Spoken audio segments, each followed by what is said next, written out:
diragukan lagi. Jika pantai dan laut memiliki keindahan yang mempesona, namun di balik keindahan pantai dan laut tersebut juga menyimpan banyak cerita, mitos, dan legenda. Beberapa orang meyakini adanya beragam sosok makhluk yang menguasai lautan. Mereka dipercaya berkuasa untuk mengendalikan semua hal yang terjadi di lautan. Tapi tak banyak yang tahu kalau penguasa lautan ini ada hampir di setiap negara dengan kisah, legenda, dan kepercayaan yang berbeda. Berikut, On The Spot merangkumnya dalam 7 legenda penguasa laut.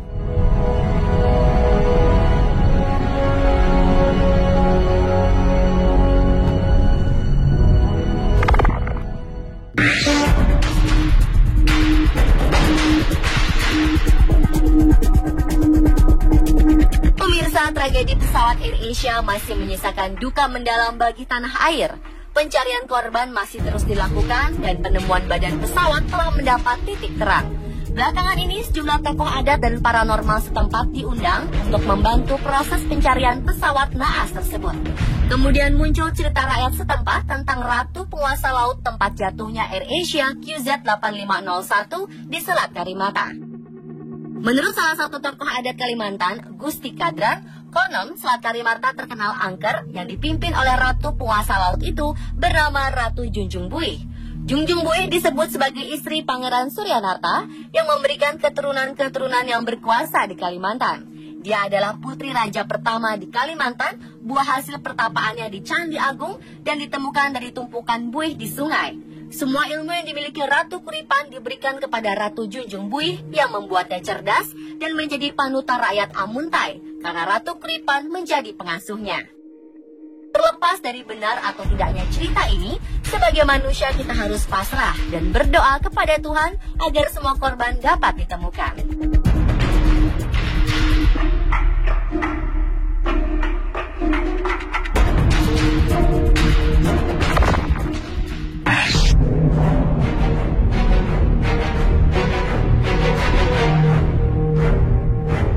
Dalam mitologi Yunani, Poseidon dikenal sebagai dewa penguasa laut, sungai, dan danau. Poseidon selalu digambarkan sebagai seorang pria yang perkasa, berjenggot, dan membawa trisula. Satu pukulan dari trisulanya bisa membelah bumi.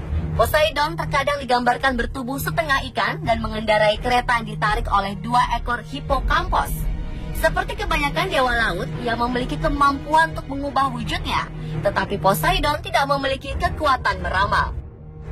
Figur Poseidon tidak mencirikan karakter keagungan seperti saudaranya Zeus, tetapi lebih mencerminkan ciri khas lautan yang bisa berubah-ubah, kadang bergejolak dan kadang tenang.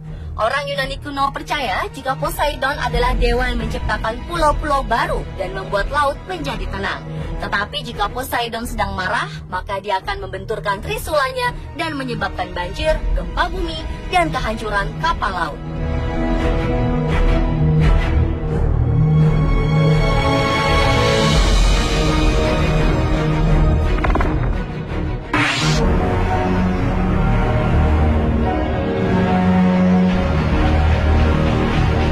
Jika di Yunani terdapat Poseidon sebagai legenda dewa penguasa lautan, di lautan wilayah Islandia dan Norwegia terdapat legenda penguasa laut yang dihuni oleh monster laut bernama Kraken.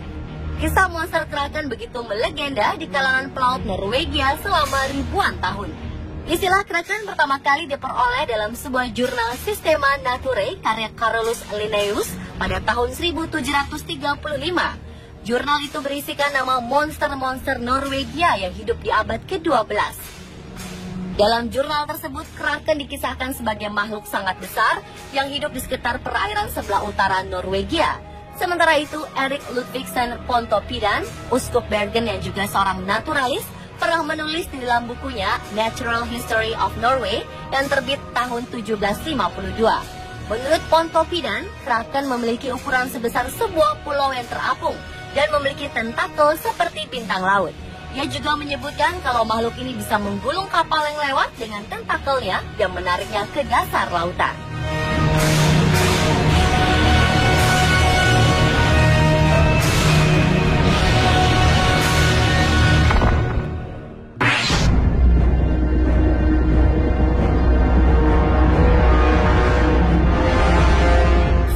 Dutchman dikenal sebagai legenda kapal hantu penguasa lautan. Seperti legenda-legenda pada umumnya, banyak versi mengenai kisah Flying Dutchman ini. Bahkan beberapa negara-negara di Eropa seperti Belanda dan Inggris mengklaim legenda Flying Dutchman sebagai legenda dari negaranya. Terlepas dari itu semua, sejarah Flying Dutchman sendiri bermula pada abad ke-17, ketika seorang kapten kapal asal Belanda bernama Bernard Fokker hendak mengarungi samudra dari Belanda ke Jawa. Versi lain menyebutkan Bernard Fokker bernama Ramhout van Dam atau Van der Decken. Konon kapal Kapten Bernard Fokker melaju dengan kecepatan yang tidak bisa dibayangkan oleh orang-orang zaman dulu. Karenanya mereka dicurigai bersekutu dengan iblis dan meminta bantuannya. Di tengah-tengah pelayaran menuju Cape of God Hope, cuaca memburuk dan membuat kapal oleng. Para awak meminta pelayaran dihentikan, tapi Bernard sang kapten tidak mau dan bersikeras ingin menerjang badai. Dengan keangkuhannya, yang terjadi justru kapal dihantam oleh badai. Akhirnya mereka terkutuk untuk terus berada di laut lepas selama-lamanya.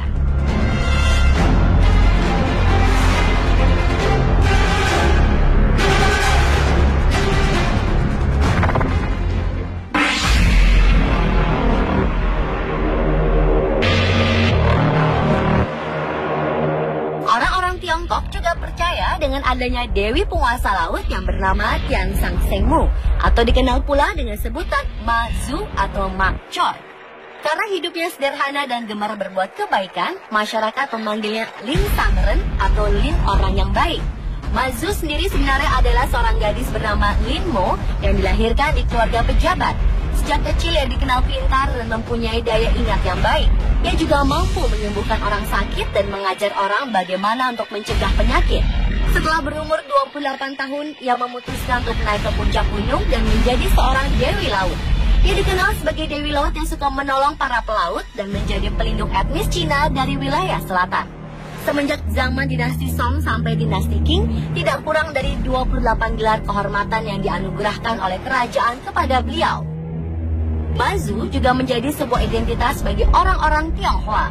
Ini terlihat dari banyaknya kuil Ma Zu yang tersebar di seluruh dunia yang jumlahnya mencapai lebih dari 5.000 kuil.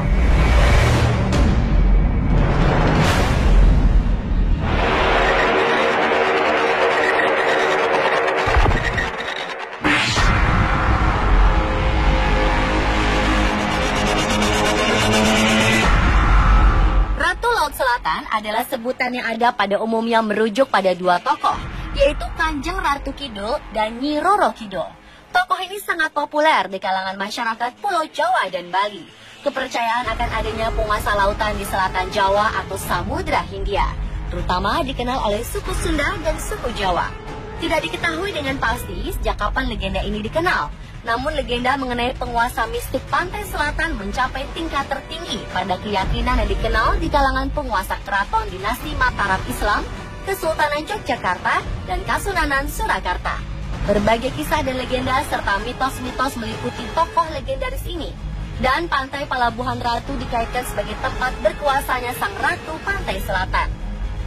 Di sekitar lokasi tersebut, tepatnya di Karanghawu, terdapat tempat petilasan Ratu Pantai Selatan yang dapat dikunjungi untuk melakukan ritual tertentu ataupun hanya sekedar melihat-lihat.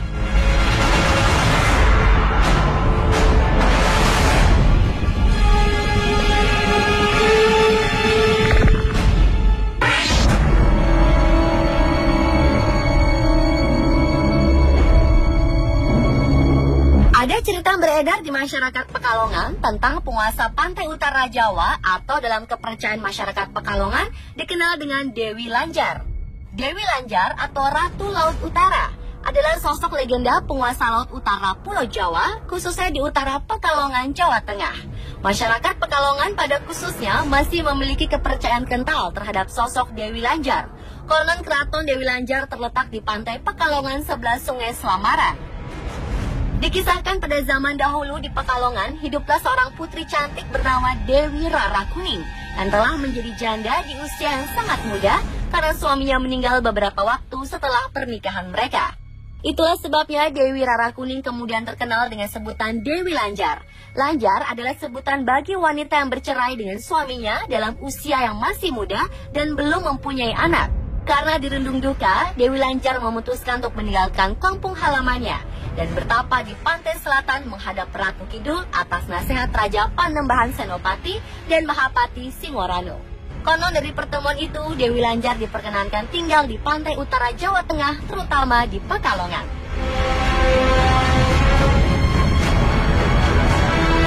Pemirsa, itulah 7 legenda penguasa laut versi on the spot.